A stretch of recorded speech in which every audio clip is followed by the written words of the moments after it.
evening, viewers. Let me tell you about something interesting today, agility. We've selected a company called Monsanto to illustrate key agility principles. Monsanto was founded in St. Louis, Missouri in 1901. The company's first products were commodity food additives like saccharin and caffeine, later expanding into medicines like aspirin before expanding into industrial chemicals like sulfuric acid and pesticides in the 1920s. Interestingly, during World War II, Monsanto even helped develop nuclear weapons. Monsanto became the leader in the chemicals industries with chemicals like DDT, Agent Orange, and Roundup, with chemical products like polyurethane in a partnership with Bayer. Nevertheless, the company also had pharmaceutical discoveries like a Nobel Prize-winning treatment for Parkinson's, bovine growth hormone, and much later Celebrex, acquired by Pfizer.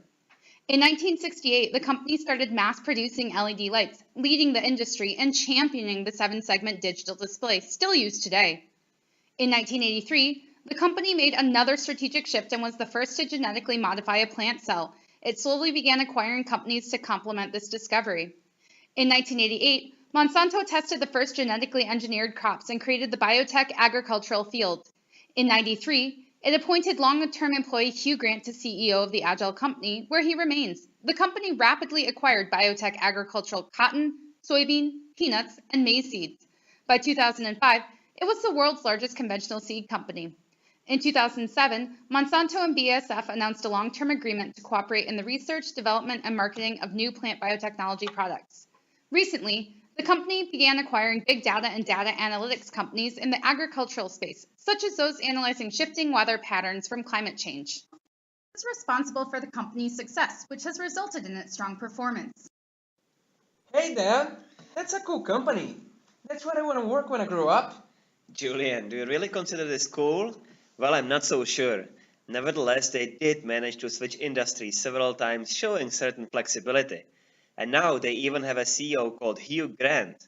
He brought significant results and made the company much more agile. What? Hugh Grant has an agile company? Yes, he does, and he does a great job. Quickly after joining, he restructured the company and redirected resources to much more profitable segments, such as biotech seeds.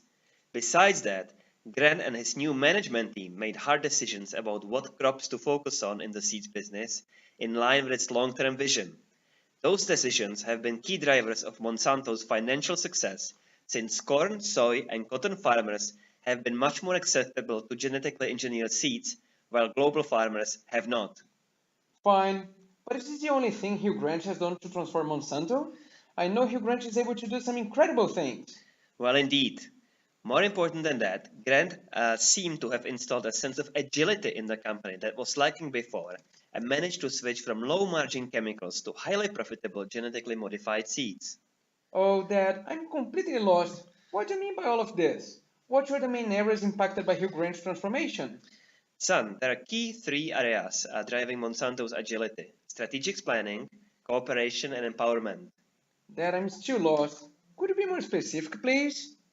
Well, Julian, Grant implemented internal changes as well. So, for example, before, they had a very traditional strategy planning method with a yearly retreat with hundreds of managers and lots of PowerPoint slides.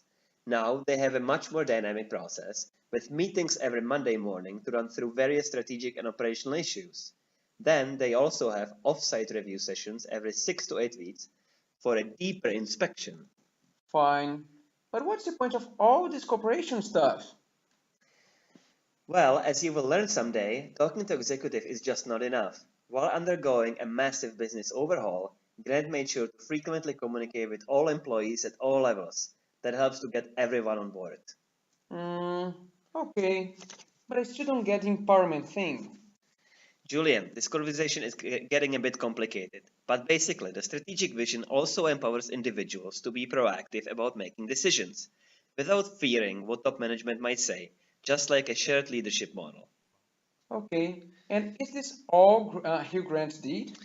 Well, not really. He also started to solve problems by assigning temporary teams of managers from different parts of the business, teams that form and break up as needed.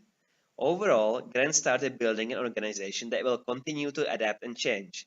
Under Hugh's leadership, Monsanto transformed itself into a different kind of business, into a business that's built to adapt.